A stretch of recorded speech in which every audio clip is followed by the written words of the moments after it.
All right. Hello. I think I'm probably going to stop with that before too long. This is dickhead switching lanes. Hello, friends. Welcome back to Talking Sports Work. I am your host, Derek Persley, and hope everyone has had a tremendous weekend. Today is Tuesday. Hope you had a great Monday. Hope you had a great last week.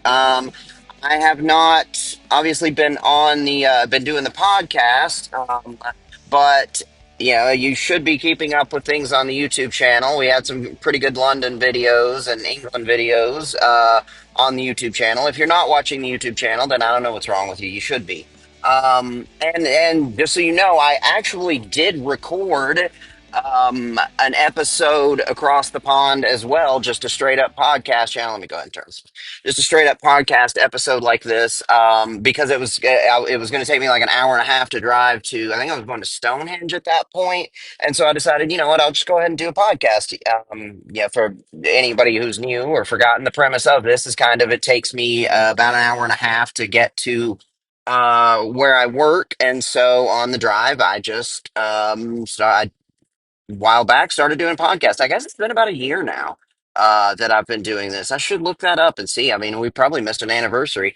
Um, but yeah, so anyway, I was driving and it was going to take a while, so I recorded the whole episode, and then what seems to happen to me so often, had some technical issues, difficulties, whatever. And I lost service briefly, and then when I went back to the app, the entire episode had deleted. So yeah, I apologize about that, that you guys didn't get to hear my terrible English accent I did on there, which I didn't do it the whole episode or anything. But it was just a really kind of a normal episode, but I was driving on the wrong side of the road. Um, Anyway, but that didn't happen, so there's no point in really talking about it anymore. Um, I did, and again, if you know, if I haven't done my little disclaimer in a while, I guess, but if there is anyone new to the show or relatively new, this is all hands free, and it's basically just like I'm talking on the phone. Anytime I'm checking schedules or stats or scores or whatever notes, I have to pause and pull over and look at that. So it's still a totally safe thing. That's a priority for us here at Talking Sports at Work. But yeah, anyway, I had an awesome time last week. It really was a wonderful experience. I missed my kids a lot. I did end up coming home a day early, earlier than I had planned because I just missed them so much. And, I missed home and I missed my bed, but, it was still a really great experience. And I really did have a blast and would totally do it again, although I can't afford to do it very often. But yeah, it was great. If you didn't, keep up on the YouTube channel or any of the social media stuff, I spent a couple of days driving around, doing little, visiting castles along the in southern England. I went to Stonehenge as well, and then I spent a lot more time in London than I expected. I've never thought of myself as being like a really a big city person. I don't usually like crowds. I hate traffic, and so I was surprised that I ended up enjoying London really more than anything. The castles were fun, but it was also kind of a pain to have to drive so much. Even though I generally like driving, it's very, very different over there. I will give them props for one thing, though, that I noticed in London, or excuse me, just in England, driving over there. The people on the highway actually drive the right way, and they will go over into the fast lane, pass someone, and then get the fuck back over out of the fast lane, which is just a completely lost art here in America. And that drives me insane. But in England, everyone is great about that. They do not clog up the fast lane, which, over there, it's the far right lane is the fast lane. But they get over, they go past someone, or they go fast, whatever, and then they get back over. And that's it. I mean, how hard is that? And then as soon as I got back to America, and of course I'm driving in Atlanta, which is one of the worst places in the world. I don't care what I hate Atlanta. but of course, as soon as I get back to America, get in my car, I'm very happy. I'm back home. I'm in my car. I love my car, and I get on the highway, and here we go. Just assholes clogging up the left lane. Anyway, so I give mad props to English drivers over there, and honestly, I think people drive generally in my little limited experience over there. People were really good drivers. They were courteous, and they were a lot more like selfless and aware of like the flow of traffic more than just if I need to get over in front of this car because that's going to make me one half of a second earlier than people aren't like that there. Like they're much more aware of, if I cut this guy off and get over, I'm gonna make things worse.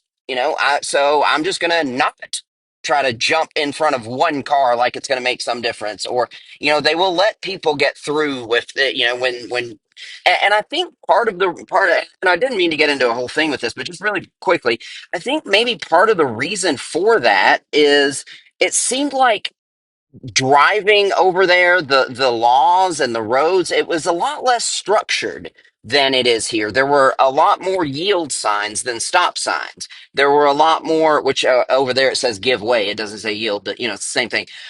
There were a lot more roundabouts than just like straight up stops because I think that not having everything so tightly structured maybe puts more responsibility on drivers to drive the right way. And so they learn to drive the right way. And that's just again, in my very, very limited experience, that's my theory on it. But it did seem like, there weren't as many, as strict of law. I mean, like even driving in the towns over there, I mean, hell, a lot of the roads are so narrow that you've got to stop and wait for cars to come through because people are parked on both sides of the road. And so you've got to stop over here and wait for the traffic coming that way to go through, and then you go, or they stop and wait for you, and then they go. But that never caused a problem. The entire time I was there. Like people just did it. They would just, okay, that car's closer. Okay, I'm gonna pull over, or just pull aside, let them get through, and then I'll go. That never once caused a problem there. Narrow ass roads, more not as tightly structured driving infrastructure or whatever, and everybody just seemed like a pretty decent driver over there. Now, the reason though, just personally, I wasn't nuts about it is because I wasn't used to it. It was very, very, very stressful. In fact, my first couple of days, especially given that I think it was my first day there, I ended up driving at night because I forgot that the time changed and it went back, it fell back an hour on top of the fact that it's getting later in the year. And probably it's already just a little bit different over there. It gets darker a tiny bit earlier than in Tennessee, maybe. So, by like before 5 o'clock, it was dark. Um, and so, I was stuck still way down southeast of where I was staying. And then there ended up being an accident on the highway back. So I'm having to take this alternate route. And so it was just very, very, very stressful for someone who's not used to driving on that side of the vehicle and on that side of the road. And, I don't know what all these signs mean. And, all the symbology is different there. And it was very, very stressful. But after a couple of days, I really got used to it. And then, towards the end there, I really started to appreciate. I think people are just really good drivers here, generally speaking.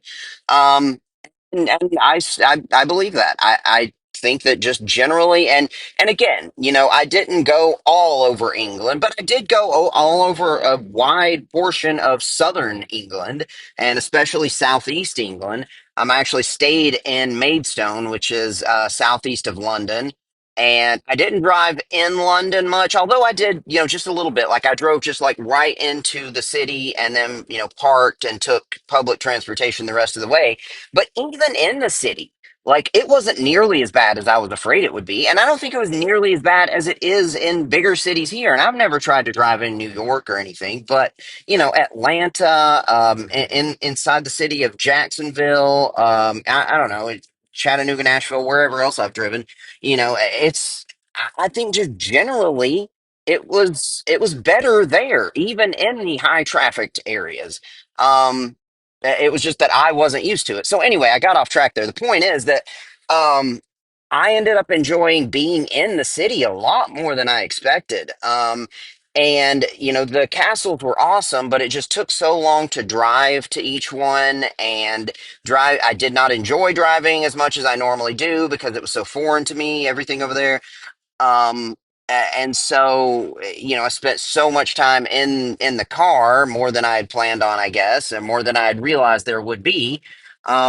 And just to get out for a few minutes and explore a castle that half the time it was closed and I couldn't even get in. And but anyway, it was still great. I enjoyed the countryside. I enjoyed the castles. I really really enjoyed the city of London. The handful of people that I met were really cool. Yeah, it was a great time. Anyway, so I did not plan on spending the first 11 minutes of the show talking about that. What I am going to do though is we've got a lot to catch up on, especially with the Titans and the Vols. So my plan is I'm going to get into all the things non-Titans and Vols first and just knock that stuff out of the way, and then we'll dive into my because I have a lot of thoughts. Anyway, I'm going to take a quick break and I'll be right back. Alrighty, friends, welcome back. So I only have a handful of things to talk about, really, that were not that are not Titans and Vols related, and I think I can get through them pretty quickly. Although obviously a lot's happened. There were the trade deadline moves, which I was in England for. Hell, a lot has happened in the country. Things have changed. I was over there for the election as well. But really, what I often do, and you guys know this, is I'll excuse me, listen to sports radio on the way to take the kids to daycare or school, and then on the way to work, and then excuse me, or I may, I watch some sports TV in the morning before I leave, or or the day before, and so I end up just spending a lot of the time of the show discussing the topics that are being discussed nationally, or on these shows that I watch and listen to, and today I didn't have as much time to do that because I actually watched the last half of. Uh, Monday Night Football this morning before we left because I did take the Dolphins in that one.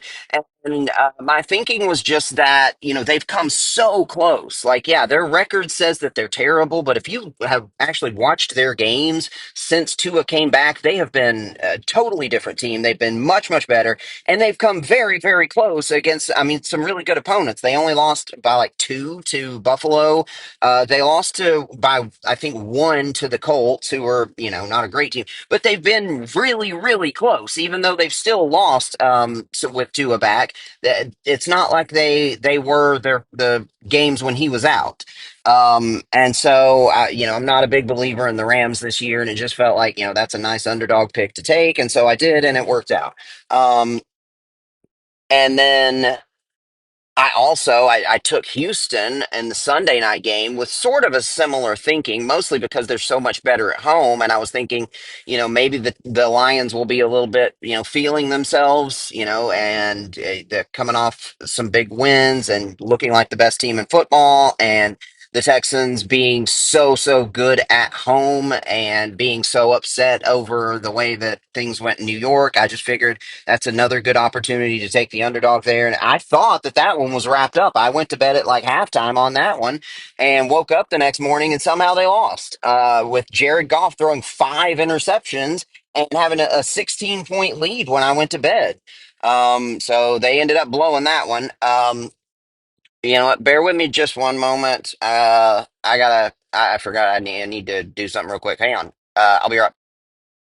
Okay, hey, sorry about that. I had a work related thing that I had to take care of real quick. Anyway, so what was I saying? Oh yeah, so I was listening to the radio this morning, and actually, before I started listening to anything, I actually put a note on my notes for what I wanted to talk about today, and I put love for the Cardinals because it feels like no one's talking about them, and they deserve a lot of credit for the way that they have been playing since they've kind of figured things out over the last few weeks and gotten healthier. Um, and then every radio station that I listened to today had mentioned something about the Cardinals, of course. So I guess I was not the only one who thought that. But man, the Cardinals destroyed the Jets, who are just, a mess. And honestly, even I didn't expect them to be this bad. It reminds me of the Broncos from a couple of years ago when everybody was so high on them. Not nearly as much hype as was surrounding the Jets the last couple of years, but everybody was really high on the Broncos a few years ago when they first traded for Russell Wilson, and it felt like that was unwarranted to me. The defense was what had made them decent before, and that was because of Vic Fangio, who they had just fired. And they were playing in what was the toughest division in football at the time. And anyway, it just felt like a similar thing with the Jets where, there's so much hype surrounding them, and I just don't think they're going to be that good. But again, I didn't even expect the Broncos to be nearly as terrible as they were that year. And I also didn't expect the Jets to be as bad as they are right now. I figured they'd be about a 500 team. But man, I guess, maybe it was a little predictable. Maybe we should have expected that it was going to be one extreme or the other, given Rodgers' personality and all the hype around the team and Woody Johnson as an owner, and maybe we should have predicted that it was either going to be they're a playoff team or they are an absolute complete mess. And obviously it's the latter, but I'm not going to waste any more time on the Jets. More than enough time has been wasted on them on every sports media platform for the last 2 years, so we're not going to waste any more time on them. Another team that I am going to mention, though, that is starting to get that talked about a little bit more, and that was hyped up going into this season. And again, I felt a very similar way about was the Bears. I said, a realistic goal for them would be, if they could. I see them as being an under 500 team, but I think if they could be around 500, that would be a decent year for them, given where they are. But people were talking about, I mean, every single media outlet you listened to, you heard there were at least one or two people on there who would say, the Bears are going to win double digit games, the Bears are going to make the playoffs, the Bears are going to. I even heard a couple people actually say that they thought the Bears could make the Super Bowl this year, and it was just like it was silly to me. I mean, it was obvious that they should have fired Matt Eberflus before this season.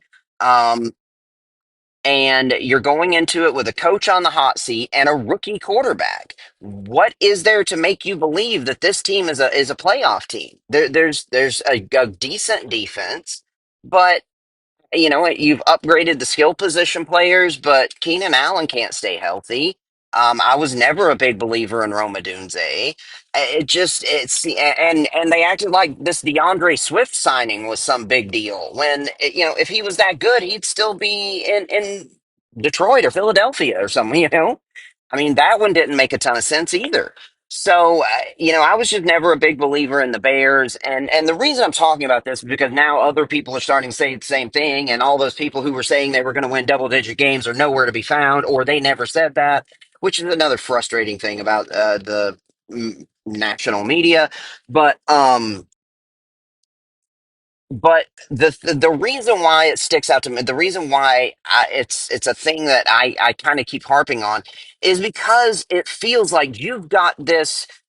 I don't call him generational. I think that term is overused. I think I only know of two generational quarterback prospects that since, in my lifetime, I guess, and those have been Andrew Luck and Trevor Lawrence. And we see Trevor Lawrence has been really disappointing.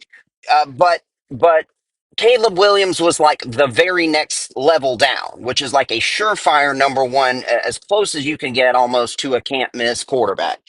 And you're basically wasting his rookie year because you're keeping this coach that everybody knows is on the hot seat, and that if this team doesn't really overperform, he's going to be gone next year. They should have fired him at the end of last season or before and brought in an offensive minded head coach who could work with this rookie, number one overall pick, and really get him, start building him up to what he can be. I mean, that was seemed obvious to me. Now here they are, exactly where I expected them to be. Under 500, probably. In what is now looks like the toughest division in football in the NFC North. Not going to make the playoffs. Going to fire their head coach almost certainly at the end of this season. And you're going to be you will have wasted his rookie year because now you're going to be bringing in a whole new regime. You're going to be bringing in a whole new offense, and it's almost like he's just starting over. And that's just such a wasteful thing for such a super talented player at the quarterback position. And that's what frustrates me about it is to see this guy who is, like I said, just about as close to generational as you can get without actually, having that label, in my opinion. And you just essentially waste his rookie year. And you got to hope that you haven't done any lasting damage, basically. Um, but anyway, so that's exactly where I expected the Bears to be this season, and it's where they're going to be. And I know that everyone thinks that Ben Johnson would not be willing to go there and move within the division, given his his he being with the Lions and having such affection and love for the Detroit Lions. I think if the price is right, he would go there. Now, I even heard this same sort of discussion on the radio this morning, talking about Ben Johnson as well potentially, and they were saying, do whatever it takes. If you've got to give him some roster control, do that. I do not agree with that. Not at all. Not at all. If that's what it's going to take, then no, you look somewhere else. There are plenty of good offensive minded coaches out there. Ben Johnson's still going to be the belle of the ball this offseason, as he was last offseason, but there are plenty of options out there. No head coach in football should have roster control. That does not work anymore. That has been proven over and over again. And really, there was only one instance in the last 20 years in which it did work. And towards the end, even that was a complete failure with Bill Belichick. He was not good as a GM anymore. Um, so no, I do not think that should be something. But offer him as much money as it's going to take. Even if it's going to take you making him the highest paid coach in football, go for it. But no, there is no way in hell that you should give a first time head coach any sort of roster control. But if you can get, whatever else you can do to get him there, do it, man. And you got to think that it's got to be an enticing job for any offensive minded, head coaching candidate. I mean, Caleb Williams is there. What else do you really have to say? It's the same thing I said about Jacksonville a few years ago. Why would people think that's not an enticing job opening? You got Trevor Lawrence. But and again, maybe you could say that I'm wrong about that. Trevor's been a little disappointing and blah blah blah, but yeah, I mean the whole draft thing is a crapshoot, which is actually maybe a good segue into what we were going to talk about with the Titans. Um, and so I'm going to take a quick break, and then we'll dive into that. All right, hey friends, welcome back. So you're not going to believe this. I just did a whole segment for a few minutes there, and I guess it wasn't recording. But anyway, I'm going to run out of time, I'm afraid, and not have time to really talk about what I wanted to. But there is one last topic that was not specific to my teams at Tennessee, but it was something that I've heard a lot about over the last week or two, and it was something that I heard first from Mel Kiper, who is another one of the sources that I trust, and he said that the league has a quarterback development problem. And he went into some detail with it about how, like, we throw them into the fire right away with these rookie quarterbacks and hope that we've got a CJ Stroud or a Jaden Daniels. And if they don't hit right away, we're moving on within a year or two. Guys don't get developed the way that they used to. And I've heard that sentiment echoed and that topic discussed a lot over the last week or so since then. And what it's made me think about is, and I'm sure that there's truth to that, and maybe that's correct, but it's one of my first thoughts was I don't know that there's so much a talent development problem as much as a talent identification problem. Because it feels like to me that that's as big of a problem as anything. And I think the best evidence you can point to that is, I mean, look at a guy like Anthony Richardson, drafted fourth overall, who was terrible in college, was not a good college quarterback. And then you look at someone like Brock Purdy, who was the last pick in the seventh round and has become one of the better starting quarterbacks in the league. You look at Lamar Jackson, who was what, the fifth or sixth quarterback taken at the very end of the first round, and is now maybe on his way to his third MVP. I mean, you look at Patrick Mahomes, even he was the third quarterback taken in that draft. And it just feels like you know, I think that's as much of a problem as anything. And with as much as things have advanced over the last 10, 15 years with analytics and medical science and the unlimited amount of information we have and the unlimited statistics available, it just feels like everything has advanced so much, yet the draft is every bit as much of a crapshoot as it ever was. Like it feels like everything in football has advanced a great deal over the last decade or so, but the draft is still, every bit as much of an inexact science and just a guessing game as it ever was. It feels like to me that should be more advanced by now. And I'm sure that I know that we have more advanced information available. We have more, everything available, yet it's still not being utilized properly. And so I don't know. This is just my thinking as someone from the outside. I obviously am not a scout myself. I'm just an amateur, sports podcaster. But, from my perspective, it just feels like that may be a problem, and I don't know how you fix it. I don't know what it is, or what the root of it is, but it feels like to me, as much as the league has a quarterback development issue, they have a talent identification, a scouting issue. We still should. I mean, there for every Joe Burrow, there are multiple Trey Lances. I mean, it's just you never know with these guys, and it feels like that should be narrowed down to a more predictable thing by now. And I don't know if maybe it's what is usually the problem in football, where there are these old school mentalities that are just holding on with white knuckles and not letting go, and uh, people are not wanting to look at more of the scientific and modern analytical side when it comes to scouting. That would be my guess. But yeah, anyway, I think as much as anything, there's a scouting, a talent identification problem, and that by now we should be better at that, just as in general. Anyway, I'm going to take one more quick break and then maybe have some time to talk about stuff I actually wanted to talk about. All right, friends. Hey, back again. I think maybe I haven't done the podcast in so long. I've got so much to say, and I am just trying to fit it all in here. But, yeah, first, I think I wanted to talk about both the Vols and the Titans. The Vols obviously have had an incredible season. We are now 7-1, I believe, sixth in the AP poll, poised to make the playoffs, the 12-team playoffs. And I just looked, and we are a 10. I looked this morning, and we are a 10-point underdog at Georgia. I am taking that. I'm taking that. I'm putting a fair amount on that. Um, this Georgia team is not the same Georgia that we have seen over the last few years. This is a very vulnerable, a very beatable Georgia team. And I'm not saying that we're going to go into Athens and beat them, but a 10-point spread when, we're the number six team in the country. Nico is healthy and good to go from everything I understand.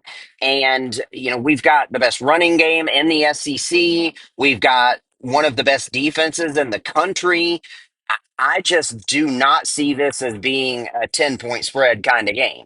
Um, so yeah, I'm taking that all day long. And look, I said going into the season, and you guys have heard me mention this, I'm sure, several times, that it feels like I think the Vols can win 10 games this year. I think we'll win two of those big three against, I didn't include Florida this year, but Oklahoma, uh, Alabama at home and at Georgia. I think we'll win two of those, but we'll lose one that we shouldn't. And so far, that's been exactly what's happened. But over the last few weeks, I have become more and more confident that we can beat this Georgia team. Um, and honestly, over the last few weeks, I would say Tennessee looks like the better team. Now, it being in Athens is obviously a very, very big deal. And if it was being played in Knoxville this year, it might be, I'm sure the spread would be much different. But, I'm not saying that I think we're just going to go in there and win the game, but I do think that we'll keep it close and stay within 10. And I think we have a good chance of winning.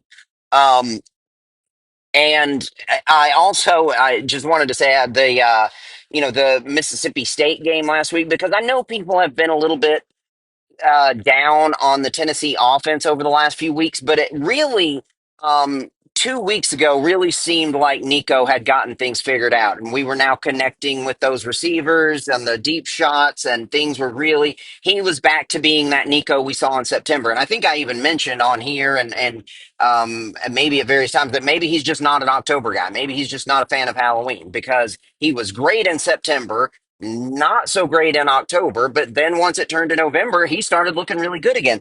And so the second half of that Mississippi State game was totally ruined for me and probably all Tennessee fans, because we just spent the entire game wondering what the hell is going on with our quarterback. We've got Georgia next week. And so then, the next day or after the game, I think, we were able to find out that it was more of a precautionary thing, and that, I think Coach Heupel knew that we can probably go ahead and take care of business with Gaston Moore at quarterback here against Mississippi State at home.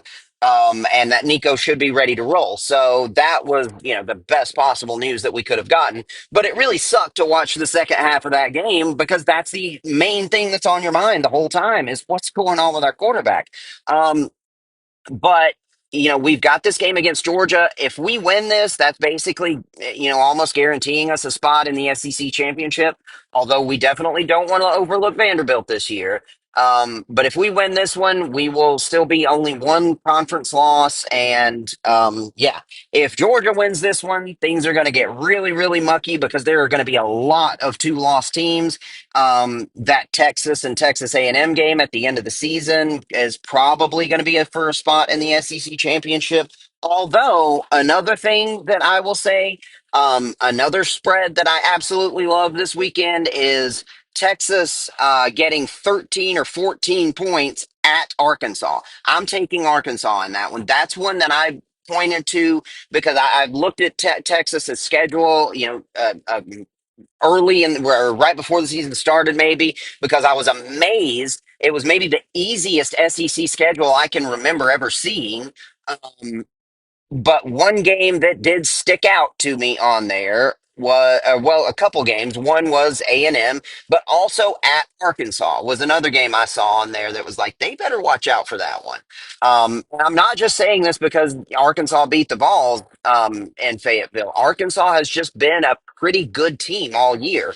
And so 13 and a half points was what I saw that as last. I'm taking that one. And if Texas loses that one, especially, then things are going to get really, really crazy. I mean, we could end up having a 6 or 7 way.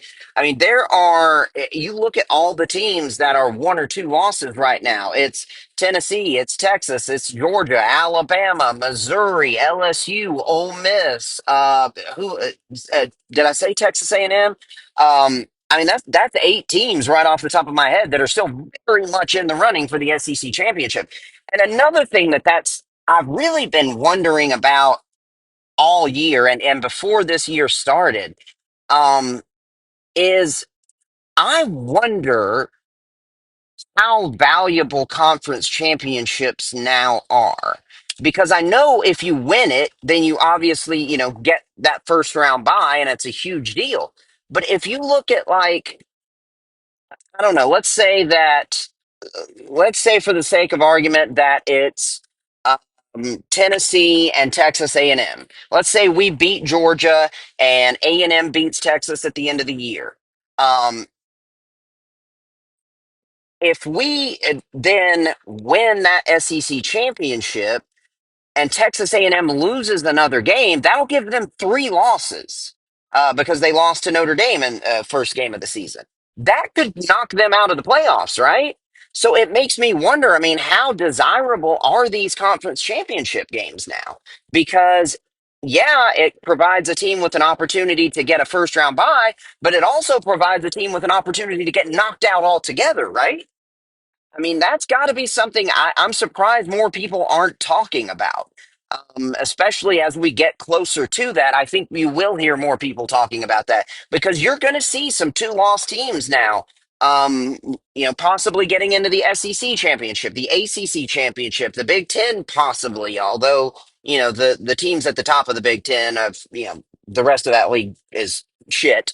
And I think pretty much everybody there is going to have either one or, whoever makes that championship will have one or no conference losses.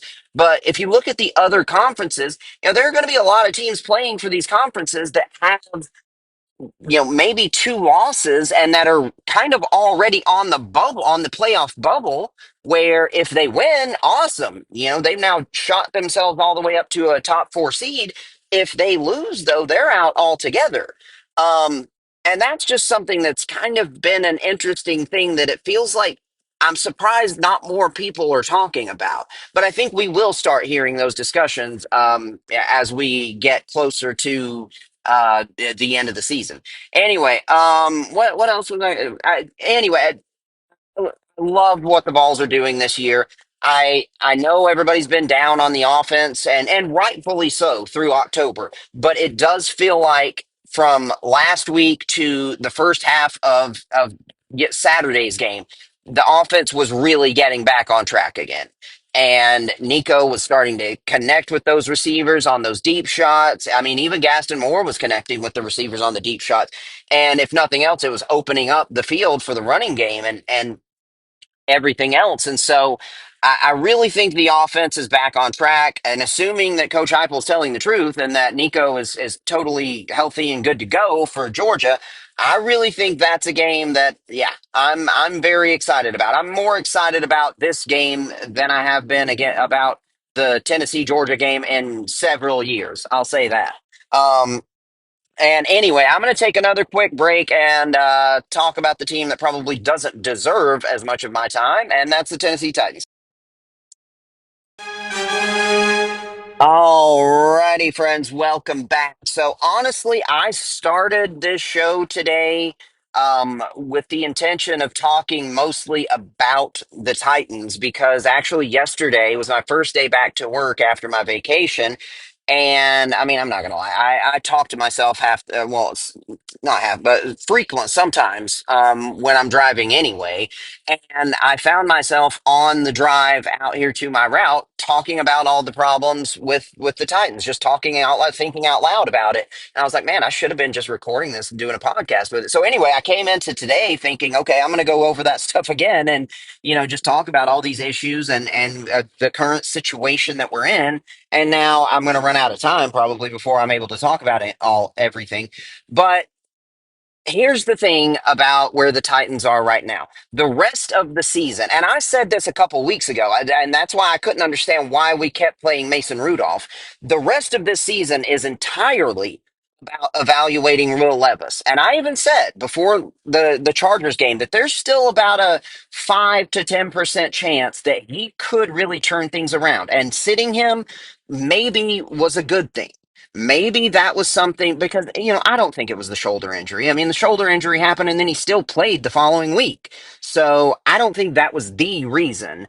I think as much as anything, it was kind of him getting benched briefly, giving him an opportunity to step back, watch a veteran, at least a backup like Mason Rudolph, just take a little time to absorb things in the offense, not just be the guy, the starter, and have all the pressure on you, but just sit back a little bit.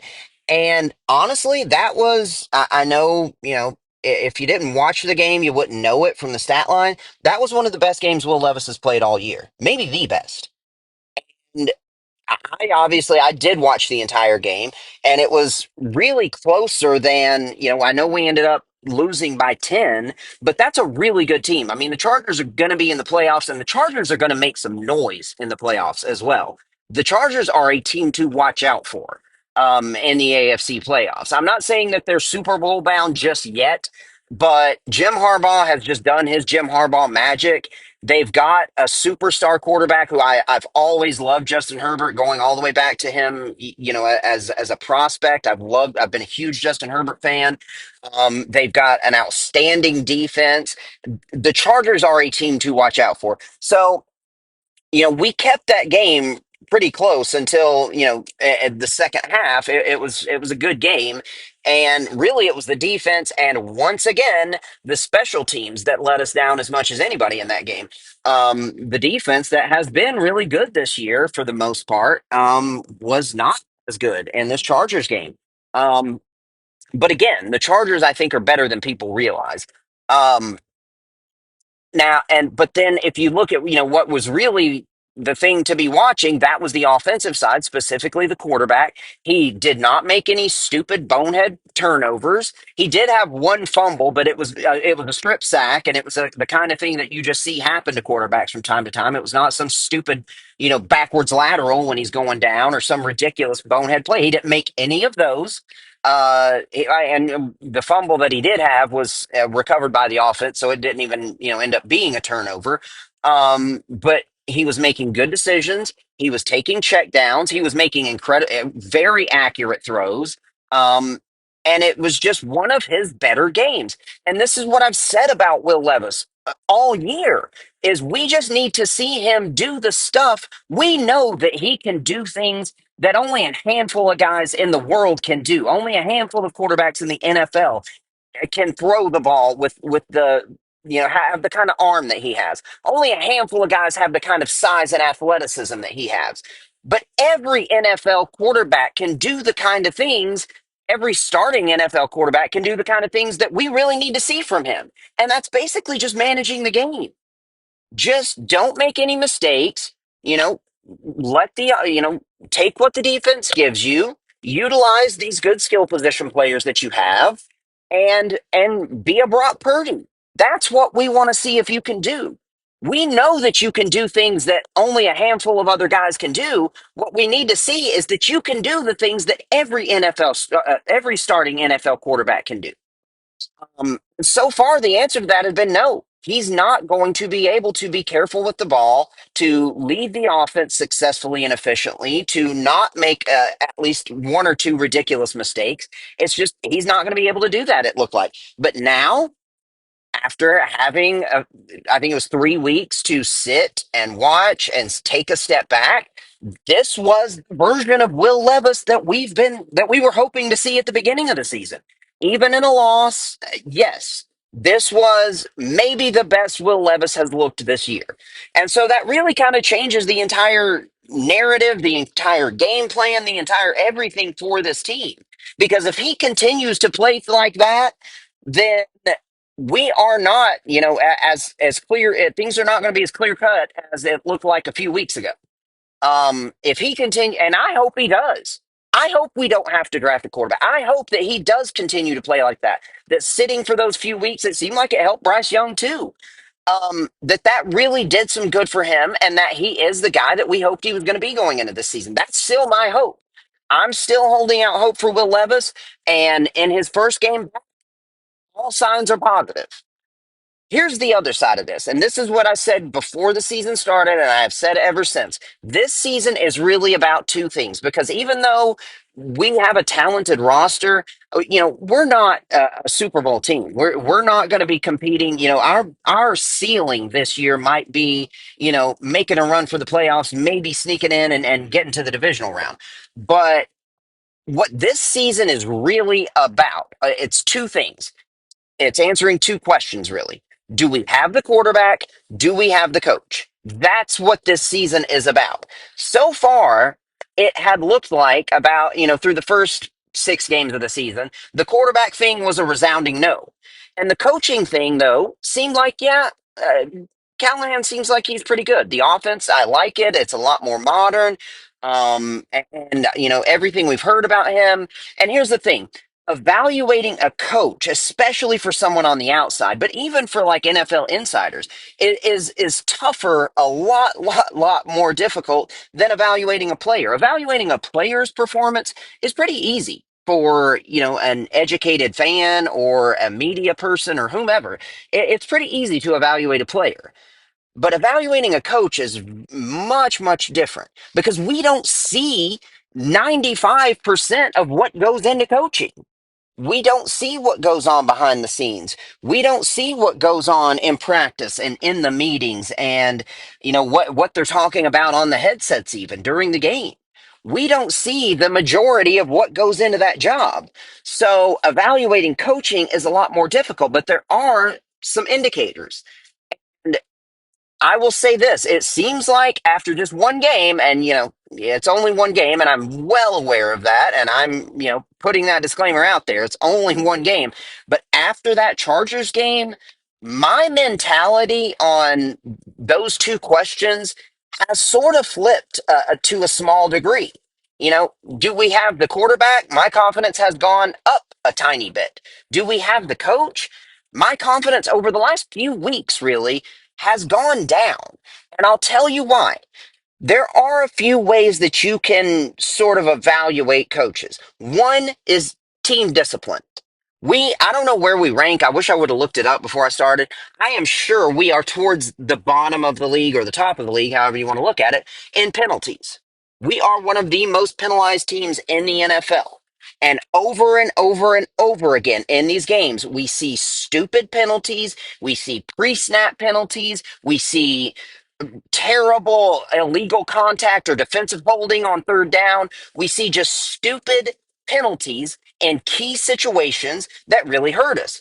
Another way that you can evaluate, and this is something that has been talked about a lot lately because it's a Patriots thing that has become more public lately, is talking about the toughness of a team. And there's a way that Bill Belichick and the Patriots had defined that.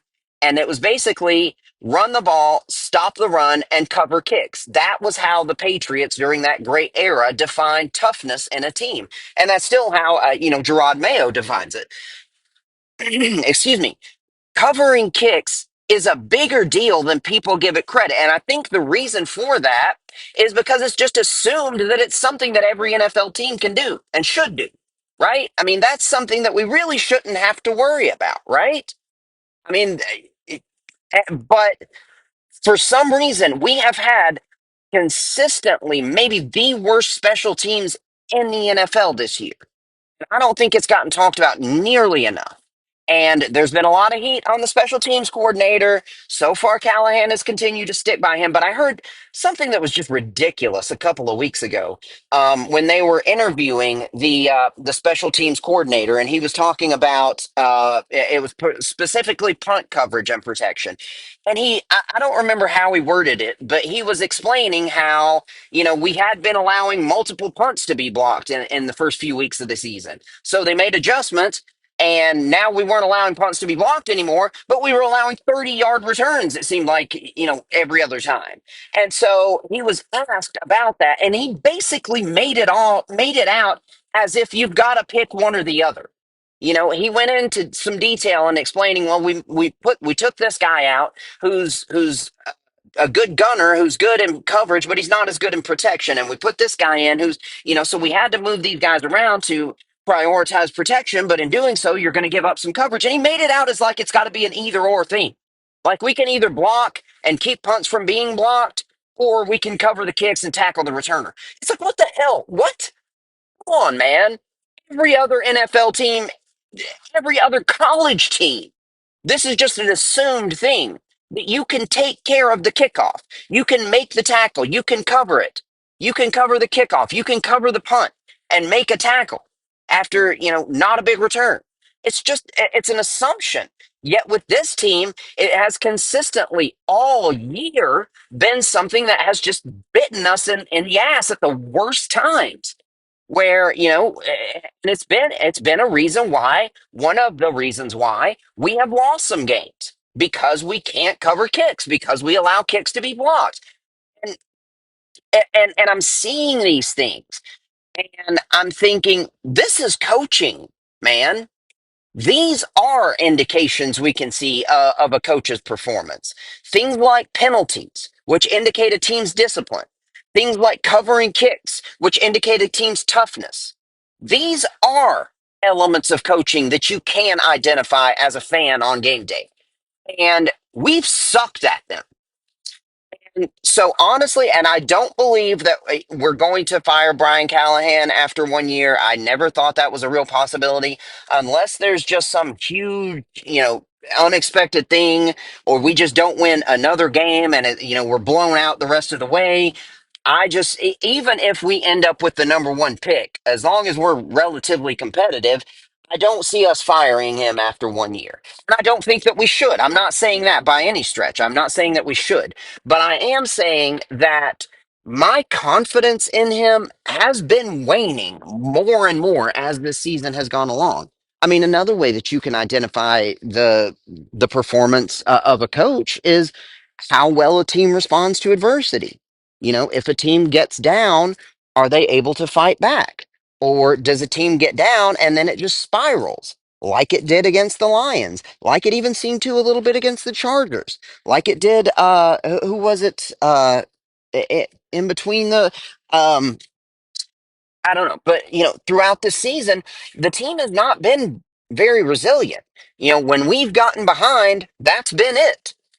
It's either, you know, just spiraled and we've just, gotten blown out, or we've just failed to make the necessary adjustments or the necessary moves to come back.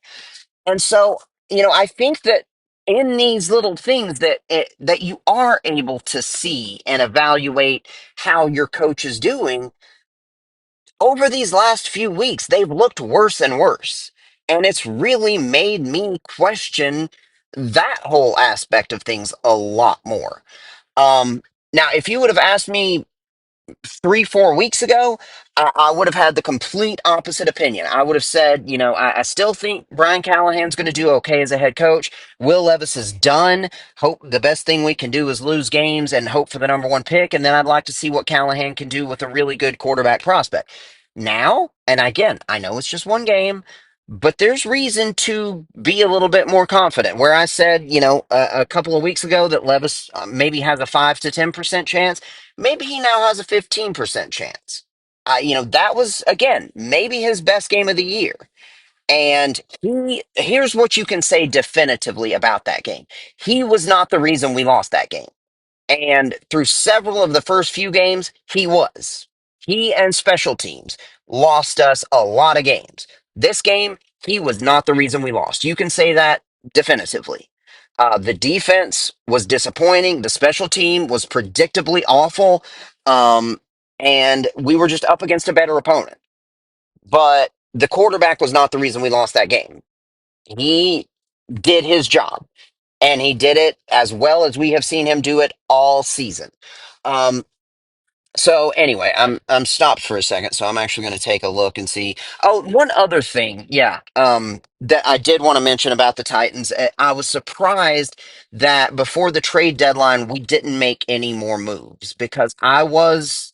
You guys know that, a couple of episodes ago, I was talking about all the moves that we could potentially make. And I really did expect us to move at least one or two other guys and let's just go into this rebuild. But I don't know if the price, we couldn't get what we had hoped for, or maybe we just felt like, let's just stay pat, or I'm not sure what the thinking was. Rand Carthon is someone who I do have faith in, but again, it's the same thing. It's very, very difficult for someone on the outside to evaluate a general manager's performance, same as coaching. All you have to look at is, the success of the roster and the moves that he's made and whatever. But from the moves that he's made, the drafts that he's had, I do believe Rand Carthon is a good GM. But I am surprised that we didn't look to move Harold Landry or Arden Key. It feels like those two guys in particular were guys that we could have gotten something for, and that are guys who are probably not going to be significant pieces in the rebuild. I mean, Harold Landry's what, 29 and already on a really, really big contract, but in like maybe the third year of it, it felt like that he would be an ideal piece to try to move and maybe get a second round pick for. Arden Key's the guy who's about the same age, and although he's not on that as big of a contract, we probably could have gotten, it felt like, a third round pick for him. He'd been playing really well. He still is. So I was kind of surprised that we did not make more moves before the trade deadline, just as straight up sellers. Um, and I don't know if the thinking was that maybe we still have a chance of turning it around, or that just no one's willing to offer us what we believe these guys are worth, or what. But I was a little surprised at that. But now, here we are. We are currently, I think, if you look at it right now, which, let's see. Actually, you know what? Since I've got a minute, I'm stopped. I'm going to look at a couple of things. Um, We are currently sitting at, I think, number three behind Jacksonville and New York in the draft order. But, that a lot's going to change between now and then. And if Will Levis keeps playing the way that he did in that Chargers game, then we're not going to draft a quarterback this year. I've said, as everyone else has, that I'm not crazy about this quarterback class. Not a huge believer in Shador Sanders or Cam Ward. Neither Quinn Ewers or nor Carson Beck have stepped up in the way that people hoped that they would this year to prove themselves to be first round quarterbacks. So and Jalen Milrow is another guy that I really like, and I'm kind of waiting to see, can he show that he could be that sort of NFL quarterback. But so far he's been a little inconsistent. So especially given that, and if Will Levis keeps playing this way, I do not think we're going to be drafting a quarterback this year. And so, draft order, it's still important. I mean, you'd still like to get an elite player, but, and again, this is just after one good game. The thinking probably still is that our number one need is quarterback. But as much as we need, if I'm hoping Will Levis can continue to grow and improve and continue to, Josh Allen, I've said it, over and over. Josh Allen sucked his rookie year. And then he wasn't great his second year, but then he just kept getting better and better and better to where by his third year, he was really good. Um, and that's what I keep clinging to as hope for Will Levis, really. Um, and so I'm still holding out that hope. And I mean, we need a right tackle. My Lord, we have needed a right tackle since Jack Conklin, and we just still have not been able to fix that position. We have tried with obviously Isaiah Wilson. You remember how that worked out. We drafted Dylan Radins in the second round. We drafted Nick Petit Frere in I believe the third round a couple of years ago, and we've just tried multiple ways.